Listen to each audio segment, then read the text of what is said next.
Fortnite has been around for a long time, and since its release there's been one constant and one big problem: cheaters.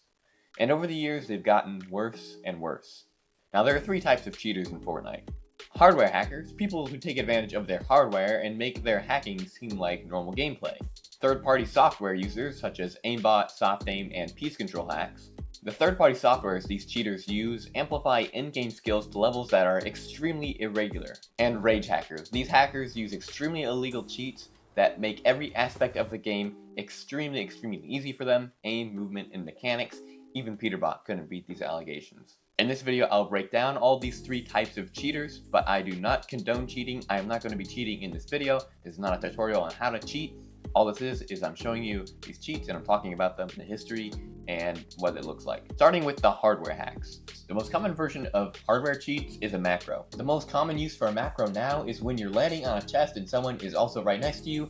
Because of how many times it's activating the pickup button, it picks up everything in the chest as soon as it opens, and the other player doesn't have a chance if they also don't have a macro, and if they do, then it's 50-50. That's the most common use today, but back in, say, Chapter 2, it was used for editing. Because of how fast a macro activates commands, when you're editing, you could edit extremely fast, especially when it doesn't involve crosshair placement, such as a one tile edit on a floor or a peanut butter on a wall. Using a macro is illegal. However, at the 2025 FNCS Global Championship, Epic Games discovered that nearly half of the players there were using macros in their keyboard.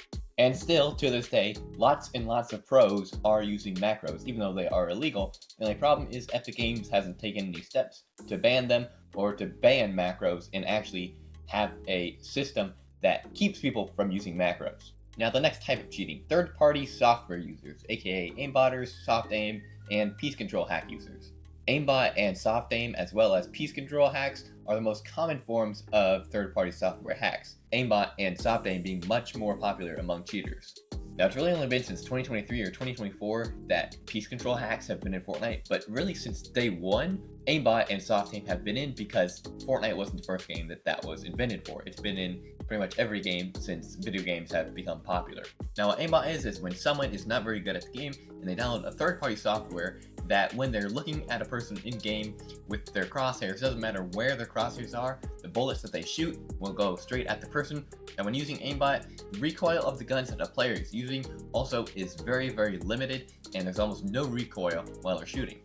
Now, soft aim is pretty much the same thing, but just not as obvious and as overpowered, which is why some players like Peterbot are often accused of using cheats when they hit some ridiculous shots.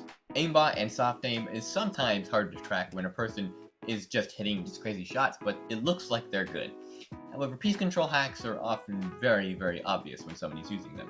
Now, piece control hacks allow players to place builds, pieces, and places and at speeds that are inhuman and irregular and impossible, making a full box of a player, as long as they're in a certain range, very easy, even for total bots. Because of piece control hacks being seen as not as useful as aimbot, it's not as used and usually not seen as much.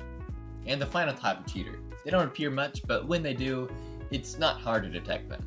Rage hackers. The building grid doesn't apply. Aim isn't even a factor when you're hitting every shot for max with an SMG.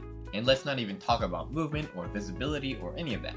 Now, I don't really see why someone would want to use one of these cheats, because it would be extremely easy to get caught and you can't even hide.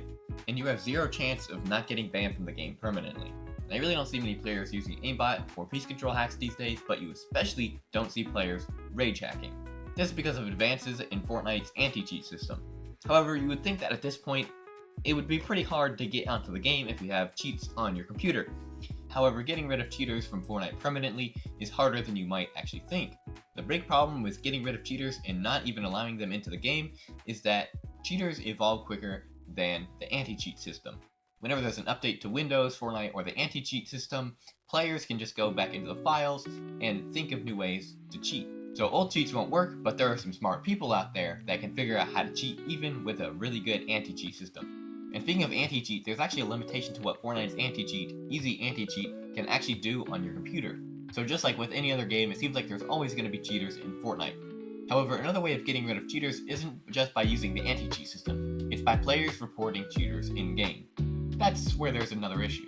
What usually happens is that cheaters only really activate their cheats during tournaments, specifically cash cups, when there's money on the line. A lot of the time, cheaters can go a whole tournament without being detected or without Epic Games actually banning them, even with players reporting them, often selling other players who aren't cheating whole tournament. Now, in the most recent Cash Cup, as of recording this video, in March 2026, there weren't that many cheaters in the most recent Victory Cash Cup, which is a good sign, but there were still a few, and there's still some crazy clips from cheaters in this most recent Victory Cash Cup.